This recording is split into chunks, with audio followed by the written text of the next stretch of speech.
બનાસકાંઠા જિલ્લામાં ઓગળના ઉણ ગામે ઘરમાંથી પસાર થતો 11 કેવીનો જોખમી વીજ થાંભલો દૂર કરવાની માંગ વીજ કંપનીને વારંવાર રજૂઆત છતાં કાર્યવાહી નહીં. પરિવારના જીવ જોખમમાં.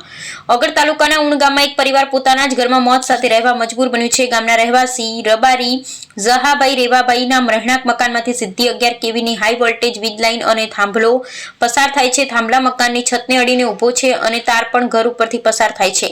આ કારમાં ઝહાભાઈનો પરિવાર વસવાટ કરે છે. ચાલુ વીજ પ્રવાહ વચ્ચે રહેવાને કારણે કોઈપણ સમયમાં મોટો અકસ્માત કે જીવલેણ ઘટના ઘટવાની ભીતિ છે. વરસાદના સમયમાં તે જોખમ બમણું વધી જાય છે. ફોટામાં પણ સ્પષ્ટ દેખાય છે જાણે ઘરની વચ્ચે થાંભલો ઉગી નીકળ્યો હોય તેવી પરિસ્થિતિ છે. પીડિત પરિવાર દ્વારા આ અંગે વીજ કંપનીને વારંવાર મૌખિક રજૂઆત કરવામાં આવી છે. આ ઉપરાંત ગ્રામ પંચાયતના સરપંચ અને તલાટી મારફતે પણ થરા વીજ કંપનીને લેખિત રજૂઆત કરવામાં આવી છે કે આ જોખમી થાંભલો તાત્કાલિક અન્ય જગ્યાએ ખસેડવામાં આવે, પરંતુ આજ દિન સુધી વીજ કંપની દ્વારા કોઈ નક્કર કાર્યવાહી કરવામાં આવી નથી.